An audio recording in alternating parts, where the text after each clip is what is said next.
कृष्ण त्वदीय पदपङ्कजपञ्जरान्ते अद्यैव मे विशतु मानसराजहंसः प्राणप्रयाणसमये कफवातपित्तैः कण्ठावरोधनविधौ स्मरणं कुतस्ते नारायणं नमस्कृत्य नरं चैव नरोत्तमं देवीं सरस्वतीं व्यासं ततो जयमुदीरयेत्। श्रीलक्ष्मीनाथसमारम्भां नाथयामुनिमध्यमाम् अस्मदाचार्यपर्यन्तां वन्दे श्रीगुरुपरम्पराम्। अञ्जनानन्दनं वीरं जानकी शोकनाशनं कपीशमक्षहन्तारं वन्दे लङ्काभयङ्करं। भक्तिभक्त भगवन्त गुरु चतुर्नाम उपवेक निनके पदवंदन किए नासद विघ्न अनेक। श्री श्यामाजू के पद कमल जब लग हृदय नवास श्याम भ्रमर आवत नहीं तब लगता के पास। बोलिए वृंदावन बिहारी लाल की जय। भागवत महापुराण की जय। श्री सुखदेव भगवान की जय।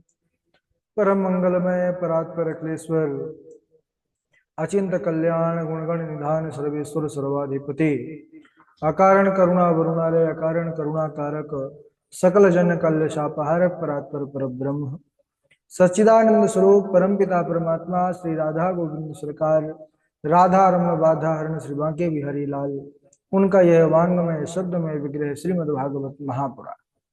कोटि कोटि नमन कोटि कोटि प्रणाम। परम पावन पुराण ग्रंथ पारमहंसों की पवन संहिता को परमाराध्य नंदन नंदन यशोदा नंदन ब्रज रंजन देवकी नंदन श्याम सुंदर श्री कृष्ण के पाद पद्मों पर कोटि नमन नतमस्तक वंदन एवं अभिनंदन। उनकी आह्लादनी शक्ति प्राण प्रिया जगत वंदनी वृषभान नंदनी भासुती जगदीश्वरी बरसाने वाली श्री किशोरी जू के पावन चरणारविंदों पर कोटि प्रणति। समस्त भूतादिक सीय राम मैं सब जग जानी करहूं प्रणाम जोर जुग पानी। हम सबका यह परम सौभाग्य कि भागवत साप्ताहिक कथा सीखने का सदसंकल्प विचार लेकर के एक स्थान पर एक साथ जुड़कर इस पावन पुराण श्रीमद् भागवतम की तैयारी कर रहे हैं। इस समय माँ जगदम्बा भगवती भास्वती माँ दुर्गा का पावन यह नवरात्रि का अवसर और हम सब इस समय भागवत कथा के अंतर्गत 9वें स्कंद पर बने हुए हैं। कल हम सब चर्चा कर रहे थे महाराज हरिश्चंद्र का पावन चरित्र और इसके बाद हरिश्चंद्र के पुत्र हुए रोहित और रोहित के वंश में बाहुक का जन्म हुआ।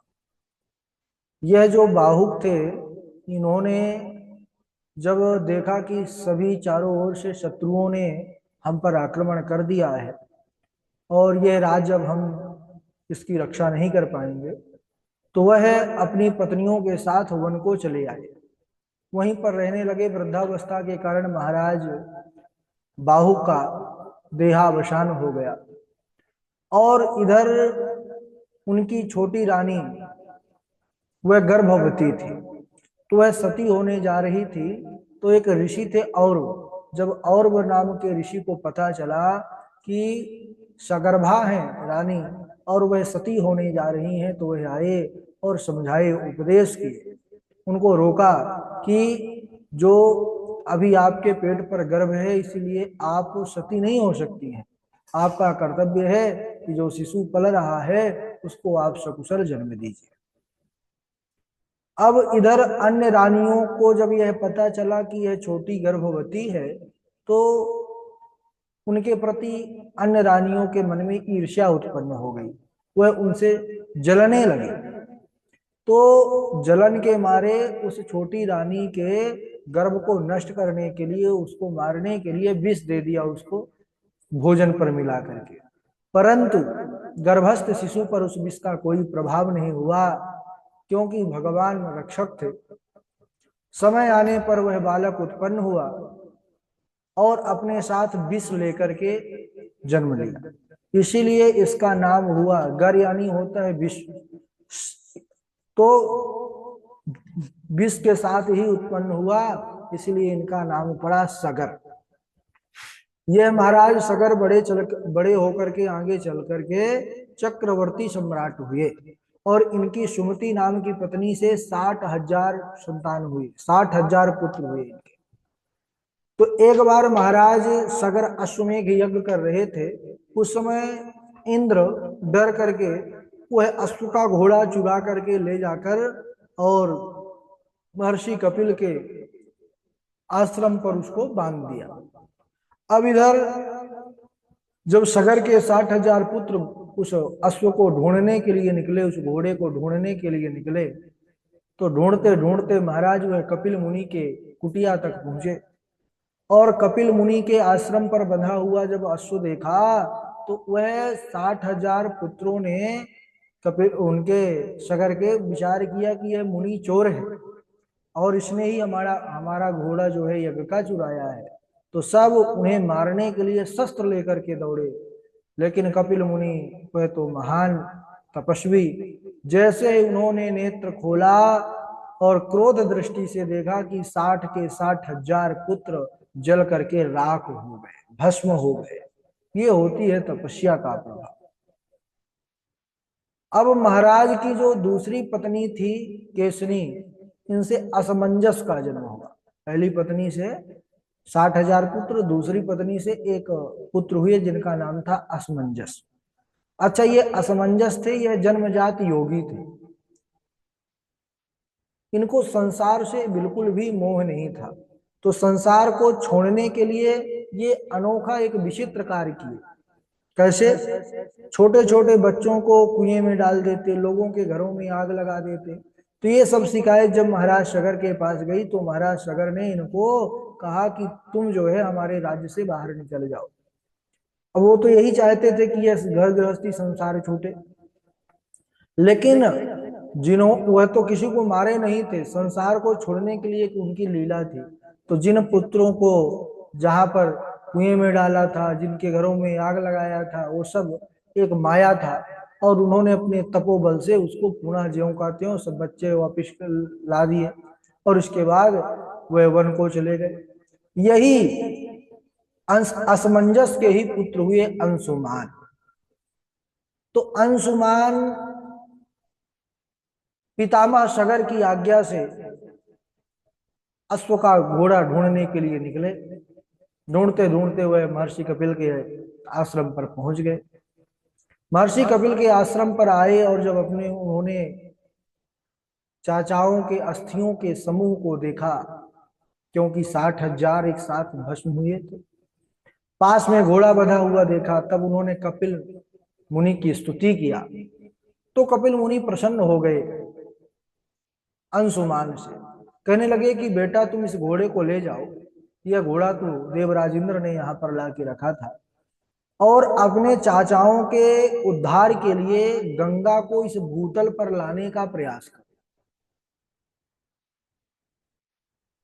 गंगा को तपस्या के द्वारा लाया जा सकता है और इस प्रकार अंशुमान घोड़ा लेकर के पितामह सगर को सौंपा है और गंगा जी को लाने के लिए तपस्या करने लगे, परंतु इन्हें सब सफलता नहीं मिली।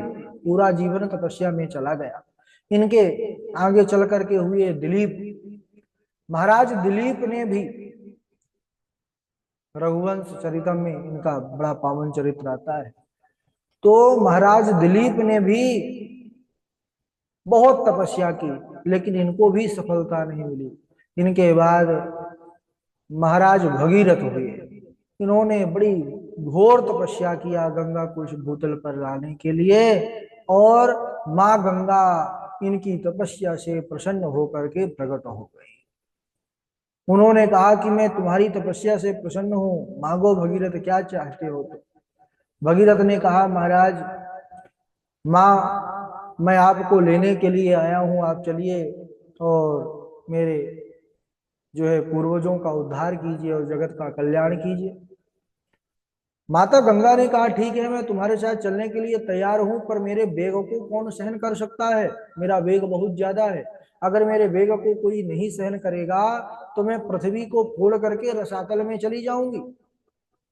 और दूसरी बात यह है कि जब मैं पृथ्वी पर आऊंगी तो लोग मुझ में आकर के अपने पाप धुलेंगे।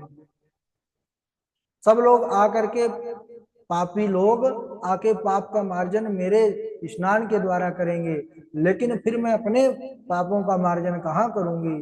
तब भगीरथ कहने लगे, साधवो न्यासिन शांता ब्रह्मिष्ठा लोक पावना हरन्त्यघं तिंग संगात ते स्वास्ते हग विद्धरि। माता, भगवान के जो परम प्रेमी भक्त हैं, उनके हृदय पर अघरूपी अघासुर को मारने वाले भगवान नारायण विराजते हैं, हरि निवास करते हैं। जब आपको उनके शरीर का स्पर्श प्राप्त होगा तो आपके पाप नष्ट हो जाएंगे। यानी पापी आएंगे वह तो अपने पापों को धुल देंगे, लेकिन जो भगवान के भक्त जन हैं, साधु महात्मा हैं, वह स्नान करेंगे तो महाराज आप भी पावन हो जाएंगे। इसके अलावा आपके वेग को भगवान शंकर धारण करेंगे। अब इधर महाराज भगीरथ ने फिर भगवान शंकर को प्रसन्न किया है तपस्या से।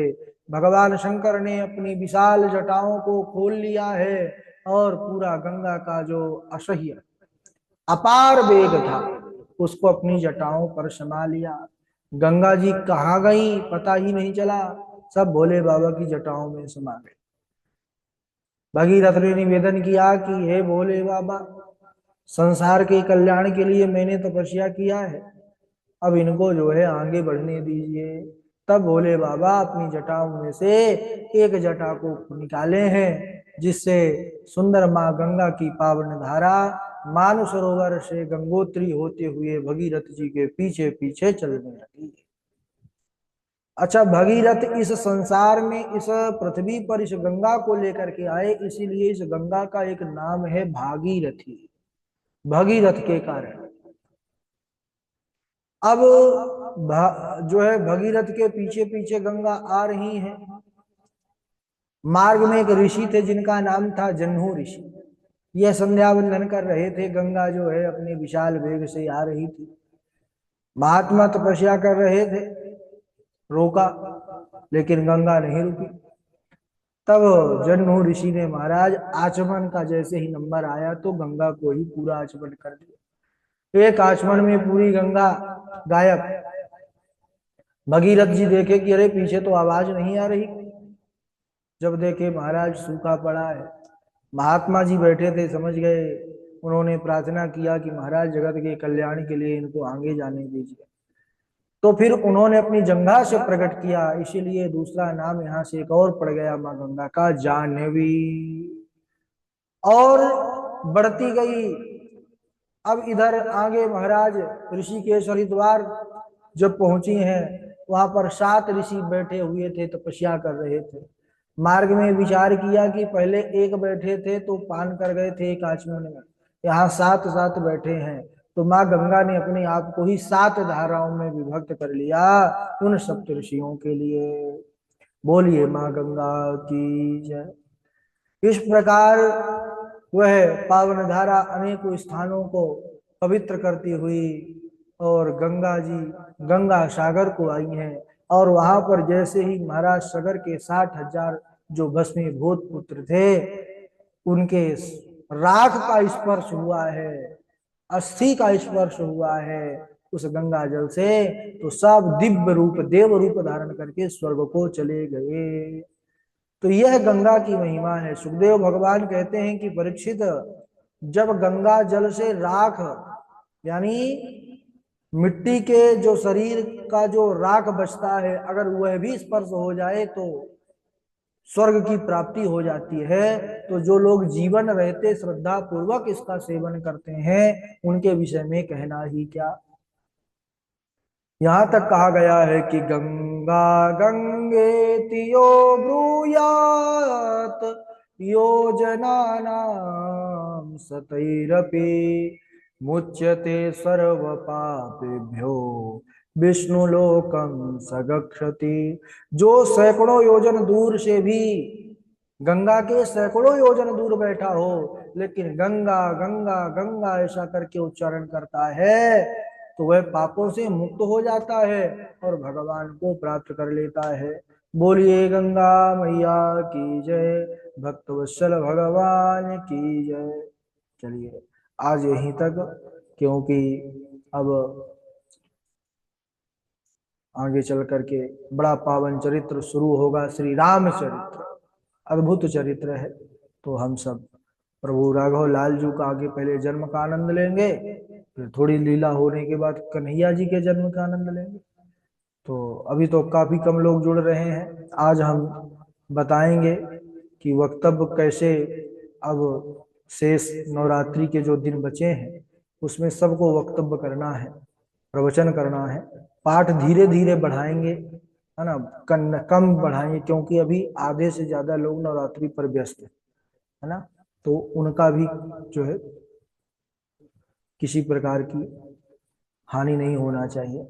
चलिए सबसे पहले झा जी श्लोक सुना देंगे, झा जी के बाद तृष्णा जी हैं, तृष्णा जी के बाद हमारे निरंजन कुमार जी हैं, डॉक्टर वैशाली जी हैं, सौम्या शुक्ला जी हैं, वासवी शर्मा जी हैं, आकांक्षा शुक्ला जी हैं, हर्षिता जी हैं, लोभी जी हैं, शिवानी मिश्रा जी हैं। चलिए, क्योंकि आचार्य जी लोग तो सभी व्यस्त हैं, टोटल 100% झा जी को छोड़ करके सब पूजा पाठ में भगवती के व्यस्त हैं, है ना, इसलिए उनका भी ध्यान रखना है।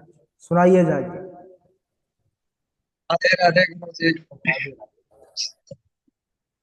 संगम त्यजेत मिथुन व्रतीनाम सर्वात्मना न सर्वात्मना न विसृजेत बहिरिन्द्रियाणि एकश्चरण रहसि चित्त मनन्तैषे युञ्जीत तद्व्रता दुषुचेत प्रसंग सुदर्शन नमस्तुभ्यं सहस्राराच्युत प्रिय सर्वास्त्रघातेन विप्राय स्वस्ति भूयायजस्पते साधवो हृदय मह्यं साधूनां हृदय त्वहं मदन्यत्ते न जानन्ति नाहं तेभ्यो मनागपि। राधे राधे गुरु जी। हाँ राधे राधे। कृष्णा जी आप राधे सुनाइए। राधे। राधे राधे। संगम त्यजेत मिथुन व्रतीनां मुमुक्षुः सर्वात्मना न विसृजेत् बहिरिन्द्रियाणि एकश्चरन् रहसि चित्तमनन्त ईशे युञ्जीत तदव्रतिषु साधुषु चेत प्रसंगः। राधे राधे गुरु। बहुत बढ़िया। निरंजन कुमार जी आप सुनाएंगे।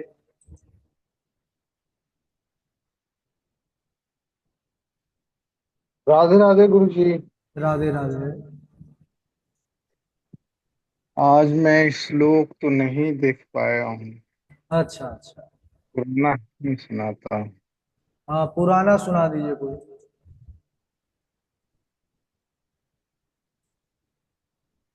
श्रूयतां मानवो वंश प्राचुर्येण परन्तप न शक्यते विस्तरतो वक्तुम वर्ष शतैरपि सा वै मनः कृष्ण पदारविन्दयो वचांसि वैकुंठ गुणानुवर्णने करो हरेर्मंदिर मार्जनादिषु श्रुतिं चक्राच्युत सत्कथोदय अहम भक्त पराधीनो ह्यः स्वतंत्र इव द्विज साधुभिर्हृदयो हृदयो भक्तैर्भक्त जन प्रिय। राधे राधे गुरु जी। राधे राधे। आप डॉक्टर वैशाली जी। जी राधे राधे गुरुजी। राधे राधे। ईशस्य भगवत्कथा तद् अनुयायिनां भक्तानां च कथा ईशानुकथा श्रूयतां मानवो वंशः प्राचुर्येण परन्तप न शक्यते विस्तरतो वक्तुं वर्षशतैरपि। ठीक है।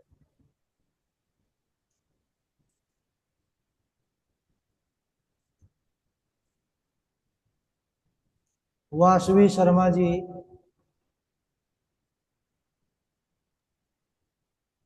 गुरुजी आए थे, प्रणाम। राधे राधे, सुनाइए। गुरुजी आज मैं श्लोक नहीं सुना पाऊंगी, मेरा तबीयत बहुत खराब हो गया था इसलिए। अच्छा अच्छा, ठीक है। आकांक्षा शुक्ला जी हैं, सौम्या शुक्ला जी हैं।